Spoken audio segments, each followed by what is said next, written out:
Welcome back to Drop the Mitts Hockey Podcast, brought to you in partnership with Primetime Productions. I am Chris Davis with Ty Gallagher, BU defenseman and Boston Bruins draft pick and prospect. Ty, how you doing, buddy? How's your summer going? Good. How are you? Oh, It's yeah, it's definitely been good. So, man. what's that? Sorry. Oh, sorry, no. How's your summer been going, man? It's definitely been good. No, it's been a fun summer. I spent most of the time in Boston, and I'm back in Michigan right now. I've been back for about 2 weeks now, so it's been a good break, and ready to get back on Friday. There you go. What kind of things you doing this summer? Just kind of training, getting on the ice, or are you playing any golf? Definitely training and getting on the ice, but yeah, I'm playing a lot of golf. So There you, I actually just got off the course a little bit ago. So how'd you it's shoot? not great, but not bad. Not bad. There you go. Keep morale high, man. Exactly. So yeah, I wanted to kind of dive into talking about your early days. When you first started playing hockey, then youth and all that. So being a Michigan kid, growing up playing, all through. What was it that drew you to BU to start playing there? What about the city? Was it like anything specific that drew you to Boston? And also, were there any other schools that were kind of in the mix at the time? Yeah, I mean, to start with Boston, I mean, the city's amazing. There's so much stuff to do. There's never a dull moment. Um, and then with BU, I mean, just the tradition of BU hockey. When you hear the name Boston University, all you think of is winning in a great hockey program. And then also the coaching staff. With Coach Pandolfo, Coach Kim, Coach Joe. I mean, all those guys are awesome. They've helped me get to where I am, and they've given me the best opportunity I think I've ever had. So, them pushing me and expecting excellence and just expecting excellence from a team really just draws everyone to Boston University just because of the tradition of winning. Being from Michigan, I'm from a small town, Clarkson, Michigan, and just expanding, getting into a big city was definitely like a priority of mine, and definitely landing in Boston was the best possible situation, just because there's just so much to experience there. So, and also with the bean pot, I know that's a huge tradition in Boston. I've experienced it for the past 2 years. And in Michigan, we have something called the GLI, the Great Lakes Invitational. So growing up, going to that, it's awesome to see those Michigan State rivalries, and now just being a part of the BU BC or the BU Northeastern rivalries is awesome. Yeah, that was one of my questions later on, but we'll get to it now, man. What is it like playing in the Beanpot? Because we've had a couple, BC guys on the show, and they said it's unlike anything they've ever played in. Where does it rank as far as tournaments that you've played in? And just talk to us about that experience, like leading up to it, and then at the actual games. What is it like? Yeah, I mean, it's definitely, other than I think the Frozen Four, is definitely the best tournament, the most exciting tournament I've ever played in. I mean, just coming to BU, kind of new to me. Coming from Michigan, the whole culture is new to me, and um, like all you hear about is the bean pot. Like the first thing you walk on campus is like you're like, all right, we got to win the bean pot this year. It's like, wait, what? Like I haven't even seen where my classes are yet. Yeah, And it's really fun, just like the lead up and the anticipation, right? Like our first year we went in knowing we were playing Harvard, and knowing it's going to be a good game, and every game's a good game, right? So um just walking into the garden and then walking out onto the ice in front of all the students. I mean, in the finals against Northeastern my first year, you look up in the crowd and you're like, oh, this is sweet. Like you look up at our student section's taking like 3 sections of the upper bowl. And then you keep looking, and then you look halfway around the stadium and it's all Northeastern fans, and you're just like, wow, this could be fun. yeah, Right. And then like, we ended up winning it our freshman year, and just the celebration, you could tell like the seniors and the captains, Logan Cockrell, who had been there, just like I think that was his first bean pot of him being at BU, and just like the celebration and just the joy in those guys' face. Like you just know how much of a tradition it is to the guys at BU, and then just BU as a whole. So it's fun to be a part of that tournament.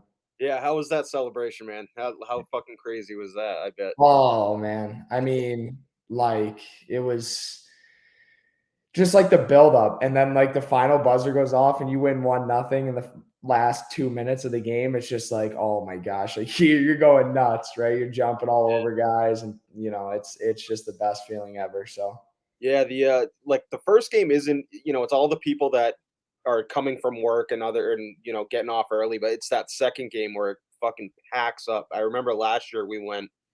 First game wasn't necessarily like I mean, it was still a pretty good crowd for sure, but I think that second game, I think it was the first day, it was freaking booming in there. It was loud as yeah, hell, man. Like, again, people in Boston get up for this tournament. Like, it means a lot to a lot of people. oh And yeah. I think the people that aren't necessarily from Boston, like, don't really understand like how big of a tournament this is.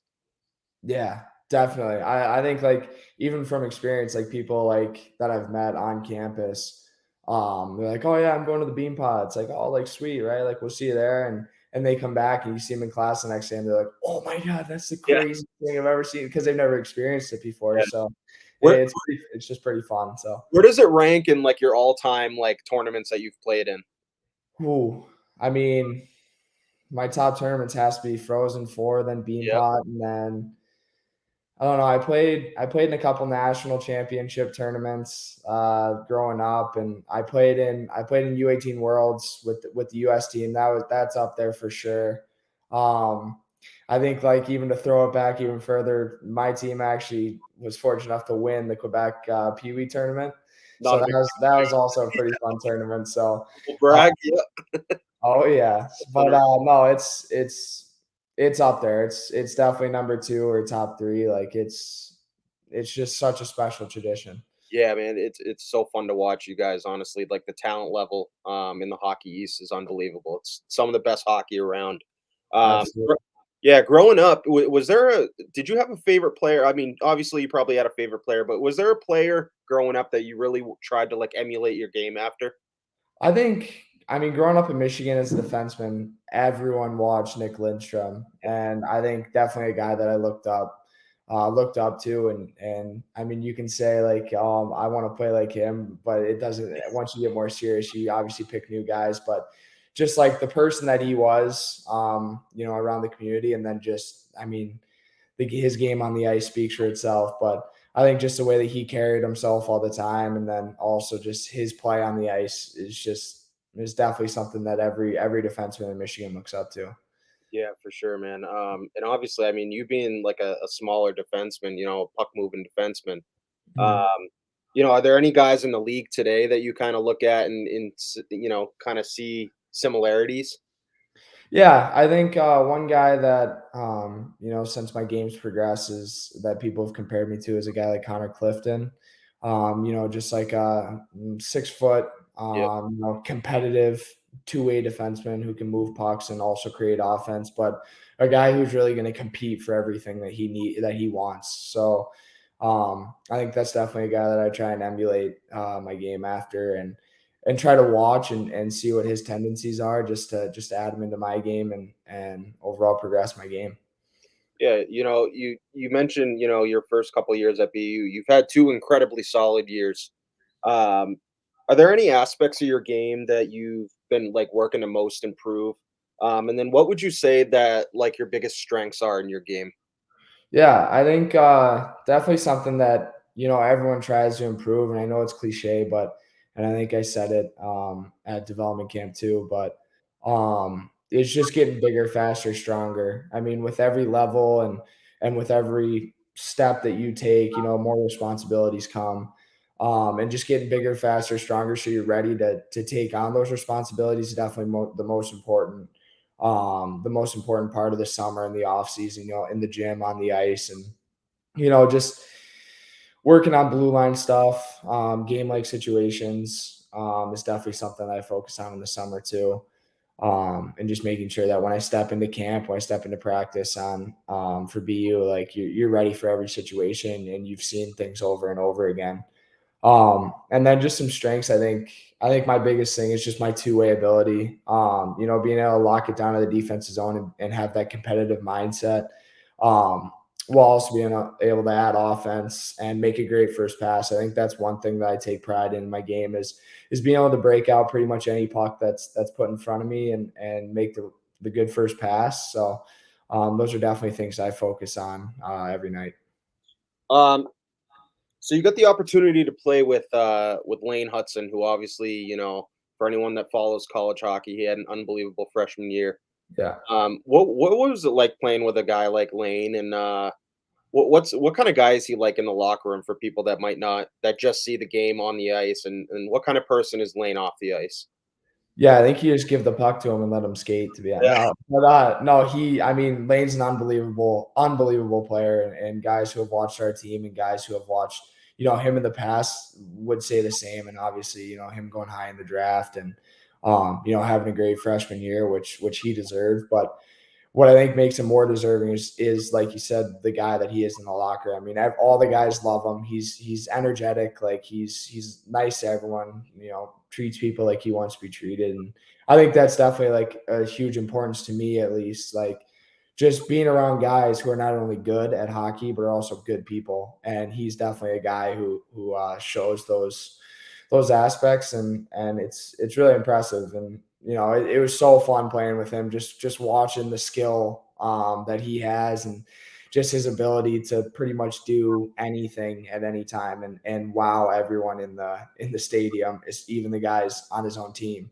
But yeah, it's really fun to play with him, and it's yeah, looking forward to it again next year. So Yeah, you bring up the fact that he's like an overall good human being, and it kind of seems like that's like the kind of the culture that Coach Pandolfo wanted to build in that BU locker room. Because you got yourself as unbelievable human being. You mentioned Lane. Talk to us about the chemistry in that locker room, and obviously you guys made it pretty far last year, really far. yeah. Yeah, talk to us about what the chemistry that Coach Pandolfo's built, the chemistry between you and all your teammates. Yeah, I think that's definitely a huge focus for the coaching staff with us, and also our captains, which our captains my past 2 years, and now going into my third year with Case McCarthy. I mean, all those guys have all they do is push culture, and I think that's definitely what helps us get to where we go. And I mean, this is like the past 2 years, like is been the closest two teams have ever been on, and it goes a long way.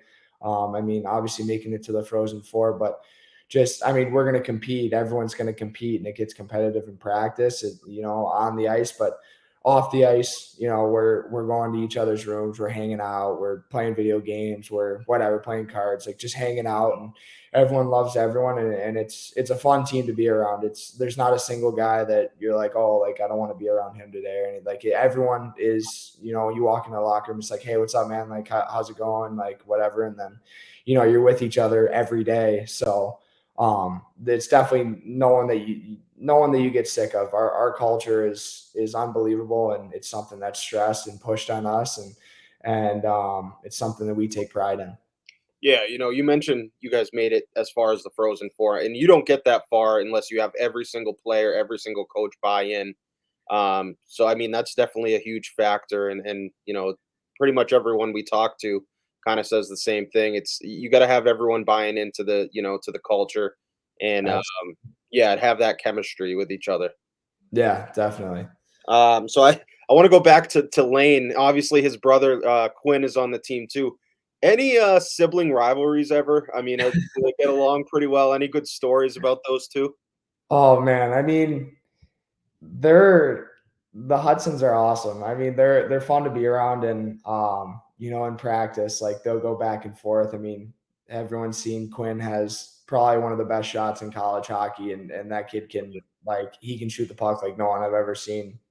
And I mean, just like little things back and forth, whether like, like Lane scores on Quinn in like a small area game, or there's a little competition drill or something. Just them going back and forth. But I don't know. I guess like going to classes and stuff, like it's also funny to watch them go back and forth, and just the banter of who's the smarter Hudson and stuff like that. But no, they're awesome. They're funny. They're funny to be around, and it's just an overall good time. Yeah, man. it just triggered in my mind. You mentioned that the shot that Quinn has. I remember my old man and I we went to the game in Manchester when you guys were playing, and I remember he let one rip from like the top of the circle, and I was holy shit! It Oh like yeah.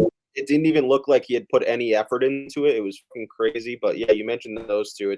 I was curious if they're ever chirping each other all the time, or they got a relationship. So Every once in a while, I think Quinn throws the most chirps. I think he likes to joke around with guys, which is hilarious, and I think he loves to throw little chirps in at Lane. It's pretty funny. yeah, so this upcoming season, you've brought in or the team has brought in a couple transfers, couple big transfers, and also bringing in a freshman, Macklin Celebrini, who he's being pretty highly touted. Have you had the opportunity to talk to any of those transfer, Jack Hughes, Yeah. coming from Northeastern, or Celebrini? Have you gotten the chance to talk to any of those guys? And what are your expectations for the team as a whole with those guys coming in this year? Yeah, I mean, so at BU we have to do summer session, the second summer session. So, everyone's on campus and living on campus, taking a class, and then working out and skating together, on our own. But yeah, I mean, all those guys are awesome. Like I met Macklin Celebrini. He was up there for a couple weeks. And he's awesome. He's a great guy. He was out on the ice. I mean, you can just see the skill, right? Even from a summer skate where, you're just stick handling and it's a lot of skill work. You can see the skill and his ability to play the game and see the game just by that. So I think definitely the expectations are high as they always are. And but I think like the most important thing is too is our mindset never changes, right? We all have a goal and those guys are going to come in and buy into that goal. We have full trust in that with them. And yeah, it's gonna be a fun year. We're gonna be really good. We're gonna be a team that teams have marked on their schedule, and those guys are going to add to it. We got a lot of great talent coming in, a lot of great talent returning. So we're going to be super deep, and it's going to be competitive, but it's going to be fun. Yeah, you mentioned, this is going to be your third year. Yeah, So with the older guys at this point, with a defenseman like Tom Willander, who got yeah. drafted high in this year's draft. Um, what do you try to do to try to mentor a young guy like that? Obviously, you've had great success in the NCAA.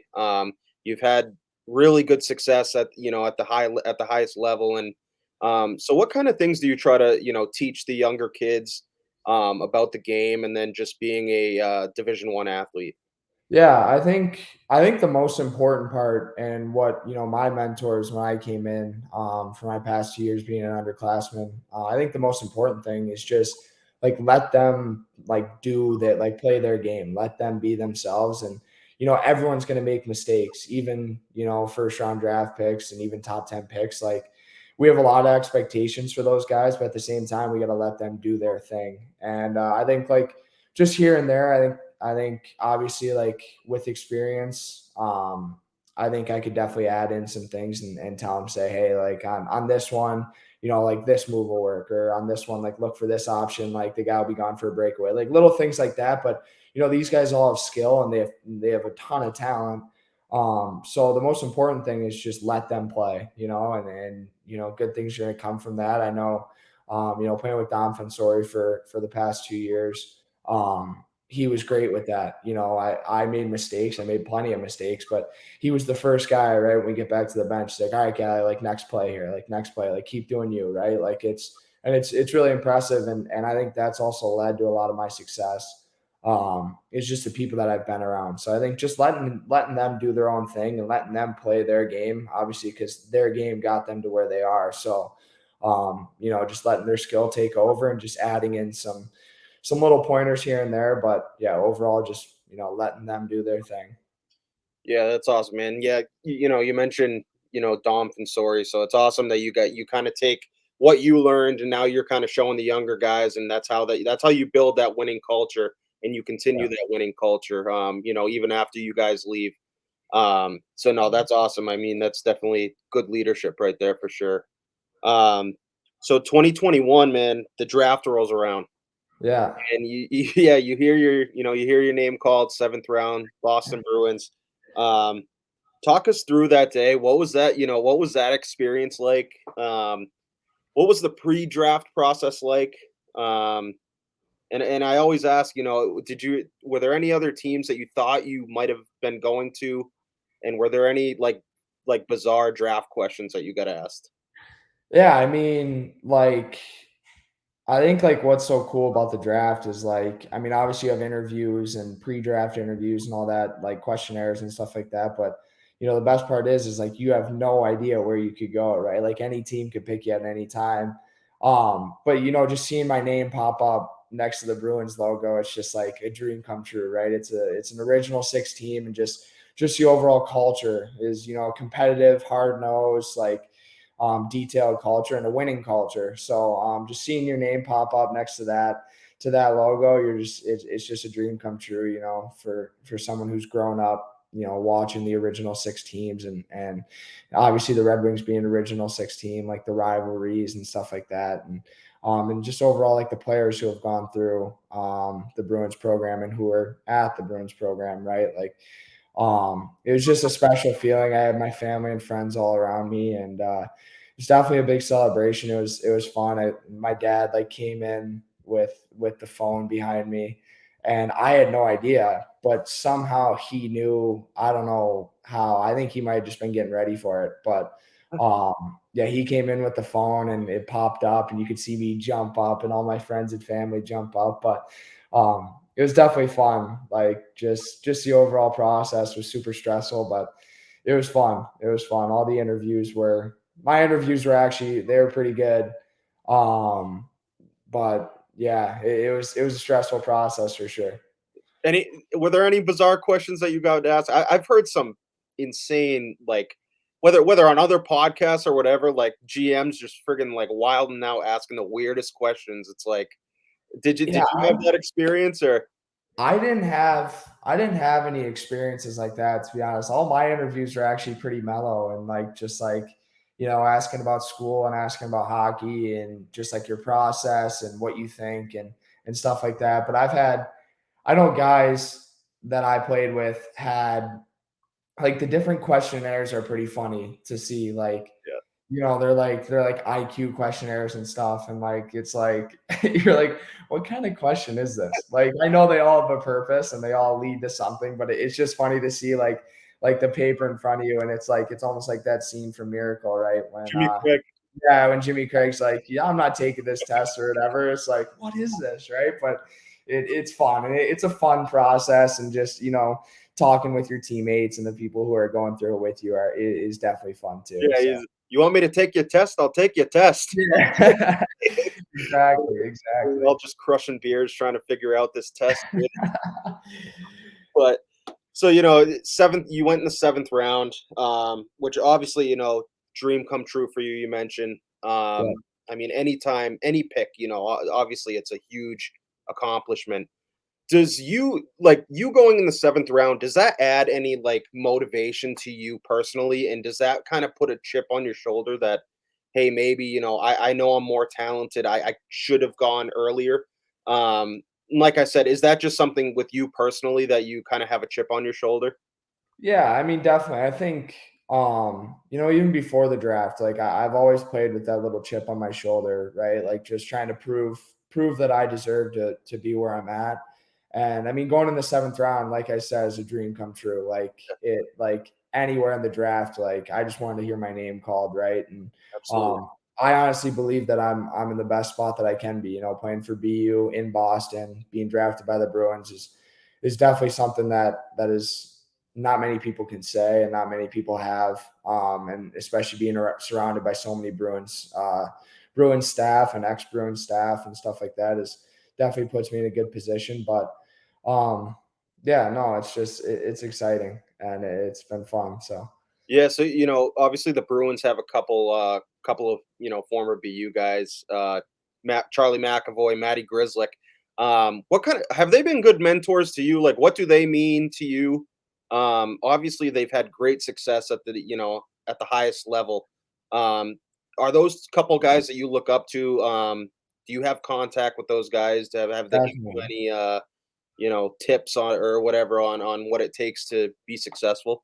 Yeah, definitely. I mean, so they work out at BU over the summer, so they're in and out of the gym, and we see them, and they're super friendly, right? Like they're always talking to the guys, hanging out with their strength coach Ken and stuff. They're always in the gym, grab massages and stuff like that from the people at BU. But no, it's been great having them around, and it's also like it's awesome to see them work out because it shows what it takes to become to jump to that next level and also become a Bruin, right? Like those guys for the hour and a half, 2 hours, however long they're in the gym, like it's go time and it's no distractions, nothing else going on except for what's ahead of them. And it's really impressive to watch them and just look up and also realize that like that's your next step. Like that's the next step that you have to take, and that's what's coming. And it's super exciting too to see them in there. But no, they're both great guys, and I've talked to them a lot this summer, especially this summer. I've gotten to know them pretty well, and yeah, they're just fun to be around, and they're just like one of the guys too at the end of the day. But yeah, just like seeing the work that it takes to jump to that next level and be superstars that they are, is definitely fun to watch. Yeah, this summer you got to participate in the Bruins development camp, and I had the pleasure of meeting you there, Yeah. and talking to you a little bit about the week. Um, what were some of your takeaways from that week? And were there any things that you were really trying to focus on going in there? Like things that you were trying to work on improving? And then to my first question, what were your biggest takeaways from that week?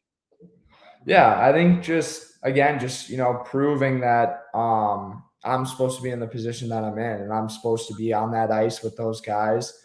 And then also just getting the first taste. I mean, obviously that was my third development camp, but getting that taste of what being a Bruin is and what being a professional hockey player is, because it's not easy. And I think a lot of guys think that it's just going to be like, oh yeah, I'm just going to jump right in, but that's not the case at all. And especially with the Bruins, right? It's not only a mindset and a talent level, it's also a culture level, a character level. It's just a complete change of lifestyle, in the best way possible, right? And you see them around the community, and just the people that the Bruins produce and that the Bruins are is super special.